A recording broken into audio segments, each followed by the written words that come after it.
प्यारे दिल्ली वासियों, समस्त कानूनी अधिवक्ताओं, आदरणीय सर्वोच्च न्यायालय, आदरणीय उच्च न्यायालय, district session courts, public prosecutors, protection officer, सभी को शत नमन। आज हमारे बीच के अंदर कानूनी अधिवक्ता योगेश गोयल जी जुड़े हैं, जो आज विषय का चर्चा है। एमसीडी द्वारा इस टाइम बहुत बड़े स्थिति में आ रहा है जानकारी के अंदर नोटिस इश्यू किए जा रहे हैं पार्किंग को लेके, कन्वर्जन चार्जेस को लेके, एफआईआर को लेकर, जिसको लेके कई लोगों का ये कहना है और स्वयं इनका कहना है कि इनके पास कई क्लाइंटों ने ऐसे अप्रोच किया है जिनका कहना है कि ये जो नोटिस हैं ये इलीगल तरीके से दिए गए हैं, और इसी को लेके इन्होंने आवाज़ उच्च न्यायालय तक इनकी पहुंची है। और न्यायालय ने भी अभी इनके केस के अंदर कुछ इनके हक में फैसला किया है, वो मैं इनसे जानना चाहूँगा। इन्हीं के शब्दों के अंदर आप सुनेंगे कि बताइए ये क्या विषय है पूरा। सभी दिल्ली वासियों को मेरा सादर प्रणाम। भाइयों और बहनों, मैं आपको बताना चाहता हूँ कि दिल्ली नगर निगम द्वारा जितने भी दिल्ली वासी हैं उनको कुछ नोटिस इशू किए जा रहे हैं, जिसमें उनसे कहा जा रहा है कि भाई आपके conversion charges, parking charges, additional FIR charges, ये सब जो है वो बकाया है। तो जो ये बकाया चार्जेस हैं इसके लिए वो नोटिस जारी कर रहे हैं। लेकिन इन नोटिस के अंदर देखा गया है कि किसी प्रकार का कोई ब्यौरा नहीं दिया गया, सिर्फ एक फिक्टिशियस फिगर दे देते हैं। फॉर एन एग्जाम्पल कीजिए, आपका 20 लाख बकाया है, किसी का 10 लाख बकाया है, किसी का 30 लाख बकाया है, लेकिन वो फिगर कहाँ से आई, किस बेसिस पे उन्होंने ये फिगर डाली है, वो नोटिस में किसी भी तरीके का कोई ब्यौरा वो नहीं दे रहे हैं।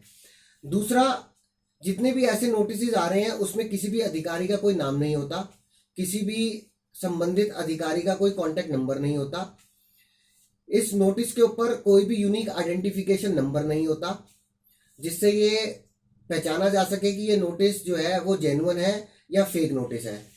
उसके बाद भाई और बहनों, इस नोटिस में देखा गया कि जो समय सीमा दिल्ली नगर निगम द्वारा दी जा रही है, मात्र 3 दिनों के अंदर, वो अपने नोटिस में लिखते हैं कि अगर आप मात्र 3 दिनों के अंदर ये बकाया राशि जमा नहीं कराएंगे तो आपके खिलाफ जो है वो एक्शन ले लिया जाएगा, इस नोटिस के अंदर जो अमाउंट लिखा उसकी वसूली करने के लिए। तो जब ये समस्या मेरे पास आई तो हमने माननीय दिल्ली उच्च न्यायालय में एक याचिका दायर करी, जिसमें हमने ये अनुरोध किया माननीय दिल्ली उच्च न्यायालय से कि इस प्रकार के ये जो नोटिस जारी किए जा रहे हैं दिल्ली नगर निगम द्वारा, ये पूर्ण रूप से अवैध हैं और किसी भी तरीके से वो मान्य नहीं हो सकते हैं। हमारी याचिका पर संज्ञान लेते हुए माननीय दिल्ली उच्च न्यायालय ने एक आदेश पारित किया, और जो भी सुझाव हमने अपनी याचिका में दिए इन नोटिस को सुधार करने के लिए, उसमें उन्होंने निर्देश दिया दिल्ली नगर निगम को कि इन सुझावों पे वो पालन करें और जितने भी नोटिस हैं उनको पूर्ण तरीके से कानूनी रूप से सही बना करके ही दिल्ली वासियों को इशू किए जाए। तो इस संदर्भ में मैं आपको बताना चाहता हूं कि अगर आप किसी भी भाई बहन के पास इस तरीके का कोई नोटिस आया हो जिसमें इस तरीके से वसूली करने के लिए दिल्ली नगर निगम द्वारा आपको कहा गया हो, तो आप मेरे से संपर्क कर सकते हैं। मेरा मोबाइल नंबर है 9810930909। इसको आप अवैध कैसे कर सकते हैं? इन नोटिसों में ऐसी क्या बात है कि जो आपको लगता है कि अवैध है? देखिए, इन नोटिस के अंदर सबसे पहली बात तो है कि कम से कम 30 दिन का समय देना जाना अनिवार्य है, जो डीएमसी एक्ट है। अगर आप किसी भी तरीके का कोई डिमांड नोटिस इशू करते हैं किसी भी दिल्ली वासी को, किसी भी एसएससी को, लैंड ओनर को, तो ये अनिवार्य है डीएमसी एक्ट में कि आप कम से कम 30 दिन का समय देंगे भुगतान करने के लिए। तो जो 3 दिन का समय नोटिस में दिया जा रहा है वो पूर्ण रूप से अवैध है, इलीगल है। दूसरी बात, यदि आप किसी भी लैंड ओनर से, किसी भी ऑक्यूपायर से किसी भी तरीके का भुगतान करने के लिए नोटिस इशू कर रहे हैं, तो आपको बताना पड़ेगा कि किस आधार पे आप उससे ये अमाउंट मांग रहे हैं।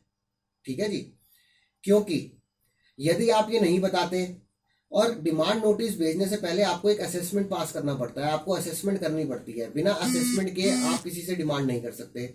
आप असेसमेंट करेंगे, असेसमेंट करने के बाद आप उस लैंड ओनर को, ऑक्यूपायर को एक नोटिस जारी करेंगे कि भाई हमने आपकी असेसमेंट करी है, असेसमेंट के हिसाब से जो है आपने इतना पैसा जमा कर दिया है, इतना आपका बकाया है, और इस तरीके से इतना आपने और पे करना है। उसके बाद ही आप फाइनल डिमांड नोटिस किसी को इशू कर सकते हैं, जो कि डीएमसी एक्ट के तहत होना चाहिए, जो कि नहीं हो रहा है। जैसे कि आपने जो भी ये केसेस डाले हैं, जो आपको जरूरत पड़ी कि आपको आदरणीय उच्च न्यायालय तक याचिका के द्वारा जाना पड़ा, एमसीडी ने आपके क्लाइंट को ये बताया कि जो उसकी प्रीवियस पेमेंट है पिछले 20 साल में 25 साल में कितनी पे करी और कितनी उसने पे नहीं करी, इसकी कोई कैलकुलेशन का आंकड़ा दिया है न्यायालय को या आपको? देखिए, ये भी एक बहुत महत्वपूर्ण विषय है, क्योंकि ये देखा गया है कि दिल्ली नगर निगम द्वारा अपने रिकॉर्ड्स को अपडेट नहीं किया जा रहा। जितना भी आपने पहले किसी भी तरीके का कोई house tax, conversion charge, parking charge Delhi Nagar Nigam को पे किया हुआ है, उसकी रसीदें तक उनके पास नहीं होती हैं। वो आपसे मांगते हैं, वो आपसे कहते हैं कि जी अगर आपने पे कर रखा है तो आप दे दीजिए, जिससे ये साफ पता चलता है कि वो अपने रिकॉर्ड्स को मेंटेन नहीं कर रहे हैं। और कारण बता सकते हैं क्यों नहीं कर रहे मेंटेन? ये कोई कारण नहीं बताते हो कि हमारे नहीं, पास आपको क्या लगता है, क्या कारण है? हमने आपको ये क्या बात- लगता है कि वो हमने ये इतनी बात- बड़ा, इतना हजारों करोड़ रुपए के ऊपर, ये खर्चे के ऊपर संस्था टिकी हुई है दिल्ली नगर निगम, तो क्या कारण है, ये क्यों नहीं अकाउंट मेंटेन करते? देखिए, ये सिर्फ बहानेबाजी उनकी चलती है। वो कहते हैं कि हमारे पास स्टाफ की कमी है, हम सिस्टम को ऑटोमेटेड करने जा रहे हैं, कंप्यूटराइज करने जा रहे हैं, लेकिन वो कब तक होगा इसका जवाब सिर्फ दिल्ली नगर निगम द्वारा ही दिया जा सकता है। हम तो केवल प्रयास कर सकते हैं और हम अपने प्रयास कर रहे हैं। ये कभी किसी विपक्ष का मुद्दा क्यों नहीं बना? ये एक राजनीतिक मुद्दा भी है कि कोई, अगर दिल्ली के लाखों लोगों का शोषण हो रहा है इस तरह से, तो ये कभी कोई राजनीतिक मुद्दा, कोई भी पक्ष, सत्ता पक्ष या विपक्ष कभी भी इस विषय को क्यों नहीं उठाना चाहती, क्यों दबा रहे हैं इस मुद्दे को? देखिए, जहां तक राजनीति की बात है तो उस पर मैं कोई कमेंट नहीं करना चाहूंगा। ये तो जो हमारी दिल्ली सरकार है या जो हमारा विपक्ष है, उन दोनों को ही ये सोचना चाहिए कि दिल्ली वासियों की जो भी समस्या है उनका समाधान किया जा सके। जहाँ तक कानूनी विषय का सवाल है वहाँ तक हम गए हैं। और मैं एक बात और भी कहना चाहूँगा कि ये जितने भी नोटिस हैं, जब हमने माननीय दिल्ली उच्च न्यायालय के सामने ये पक्ष रखा कि इन पर किसी भी तरीके का कोई संबंधित अधिकारी का कोई भी कॉन्टैक्ट नंबर नहीं होता, तो इस विषय को भी माननीय दिल्ली उच्च न्यायालय ने गंभीरता से लिया और ये कहा कि ये बात ठीक है कि किसी भी संबंधित अधिकारी का नंबर होना अनिवार्य है। नाम होता है अधिकारी का? भी नहीं होता, नाम ईमेल आईडी होता है उनका? कोई ईमेल आईडी कोई नहीं है। स्पेसिफिक कमरा नंबर वगैरह लिखा होता है उसमें? वो लिखा हुआ होता है, कमरा नंबर लिखा हुआ होता है, लेकिन उसपे किसी भी तरीके की कोई एमसीडी की सील भी नहीं है, जिससे ये कहना बड़ा मुश्किल हो जाता है कि ये जेन्युइन है या फेक नोटिस है। एटलीस्ट सील तो होनी चाहिए। बिल्कुल होनी चाहिए।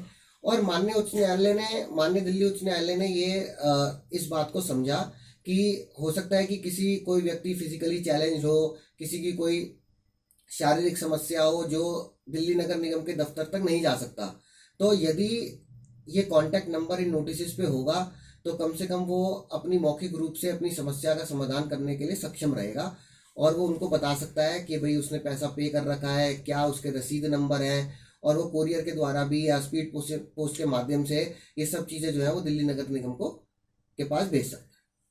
कुछ और बताना चाहेंगे, कहना चाहेंगे, कोई सुझाव?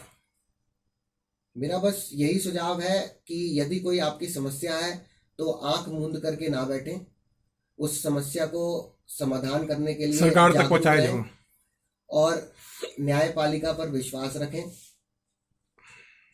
यदि कोई समस्या है तो उसका समाधान भी जरूर है, अपनी आवाज उठाते रहें। प्यारे दिल्ली वासियों, आदरणीय हमारे जो आज ये भाई जुड़े हैं योगेश गोयल जी, इन्होंने जनहित के कई विषयों पर हमसे बहुत गहन चर्चा करी है और ये बहुत ही ज्वलनशील मुद्दा है और हम जरूर बताएंगे। आज 16/2/2023 का दिन है। ये एक बहुत एक ऐसा विषय है जिससे कि लाखों दुकानदार दिल्ली के अंदर हैं, जिनकी दुकानें हैं, कमर्शियल शॉप है, और पिछले 20-25 साल में बहुत लोगों ने इसको आवाज़ उठाई, लेकिन मुझे जानकारी में नहीं है कि कितने लोग उच्च न्यायालय तक पहुंचे और उसके ऊपर क्या निपटारा हुआ। हम इनके साथ कड़ी में जुड़ेंगे। इस न्यायालय पे एमसीडी का प्रॉपर जब जवाब आ जाता है कि उनके पास बिगर अकाउंटेबिलिटी के, जब उनके पास रिकॉर्ड ही नहीं है, तो किसी आदमी को उन्होंने 29 लाख का 30 लाख का नोटिस अगर वो दे देते हैं, तो ये एक बहुत गहन विषय है कि जब तक का पूरा रिकॉर्ड मांगने का, अगर आपने किसी को पैसे उधार दिए हैं तो वो भी बैंक में अगर 138 का केस का चेक डालता है तो उसको बताना पड़ता है कि जनाब मेरे ये पैसे यहाँ से कमाए थे, ऐसे थे, मेरे पे ये सोर्स था, मैंने इस आदमी को चेक के माध्यम से दिए, कैश के माध्यम से दिए, इसने मुझे ये चेक दिया। फिर वो न्यायालय में जानता है, न्यायालय से वो केस जीतता है, पैसा मिलता है उसको पेनल्टी के साथ। तो यहाँ इस तरीके से एमसीडी के पास कोई जवाब नहीं होता और ये टालम टोल वाली बात करते हैं। तो हम इसके बारे में एक पार्ट 2 सभी दिल्ली वासियों से, एमसीडी के अधिकारियों से भी जानकारी है कि पार्ट 2 बहुत ही ज्वलनशील होगा, क्योंकि ये हम जानकारी देंगे कि ये हजारों लाखों करोड़ के स्कैम से जुड़ा हुआ मुद्दा है, जो कि आज हम चर्चा नहीं कर रहे हैं। न्यायालय में जवाब आने के बाद सेकंड पार्ट में मिलेंगे, और सभी लोग जिनको आज तक कन्वर्जन चार्जेस के इनके नोटिस आए हैं वो इस वीडियो को देखने के लिए बिल्कुल इंतजार करें। और ये मोबाइल नंबर इन्होंने बताया है और हमारे भी लिंक के अंदर डिस्क्रिप्शन रहेगा। ये एक बड़ा स्कैम आएगा और सरकार इसके ऊपर नियम बनाएगी और लाखों लोगों को दिल्ली के इसके अंदर आने वाले समय के अंदर रिलीफ मिलेगा माननीय उच्च न्यायालय के आदेश से और योगेश गोयल जी के प्रयासों के द्वारा। इनके साथ एक बहुत बड़ी लीगल टीम है, 15-20 लोगों को तो मैं जानता हूं, जो कि कोई भी याचिका फाइल करने से पहले पूरा कानून के ऊपर पढ़ते हैं, पूरी मेहनत करते हैं। 20-15 लोगों की इनकी टीम होती है जो पूरा इसमें आरडब्ल्यू वगैरह भी इनके साथ कनेक्टेड है, कुछ एनजीओ भी कनेक्टेड है। और ये लोग पूरा इसको होमवर्क करने के बाद, और जब इनको लग जाता है कि जनता के हित का कहीं ना कहीं अनदेखी हो रही है, तो अपने परिवार के मुखिया, जो कि हमारी सरकार है, हमारी सरकारी एजेंसीज हैं और इन सबके साथ सबसे ऊपर है हमारे देश का न्यायालय, तो वहां तक चले जाते हैं और अपनी जान भी जोखिम में डालते हैं। और किसी भी तरह की समस्याएं इनको अगर आती हैं इस आवाज उठाने में, तो ये उसका भी सामना करते हैं। इसके लिए हम इनको धन्यवाद करते हैं। जैसे बॉर्डर के ऊपर एक सिपाही लड़ता है, क्षेत्र के अंदर आपकी सुरक्षा एक पुलिस अधिकारी करता है, ऐसे न्यायालय में आपके सुरक्षा की और हितों की रक्षा के लिए एक अधिवक्ता खड़ा होता है न्यायालय के अंदर, क्योंकि उसने पढ़ाई जो करी है कानून की वो न्यायालय के लिए तक पहुंचने के लिए करी है और लाखों लोगों की आवाज को लेकर ये न्यायालय में खड़े हैं। और मैं साथियों विश्वास दिलाता हूं कि जो अगली कड़ी है उसका इंतजार लाखों निवासियों को जरूर रहेगा और हम वो चीज आपके सामने पर्दा उसका उठा के रहेंगे अगली कड़ी के अंदर। अभी हम इसमें चर्चा नहीं कर रहे हैं, क्योंकि एक बार हम इंतजार का एक सरकारी प्रक्रिया है, उनका जवाब आना चाहिए। जब उनका जवाब आ जाएगा, लिखित तौर पर कॉपियां सप्लाई हो जाएंगी, तो ये भेद हम पर्दा उठाएंगे कि इसके पीछे सही कारण क्या है। इसी शब्द में जय हिंद, जय भारत, जस्टिस जिंदाबाद। योगेश जी और आपकी टीम का पुनः धन्यवाद।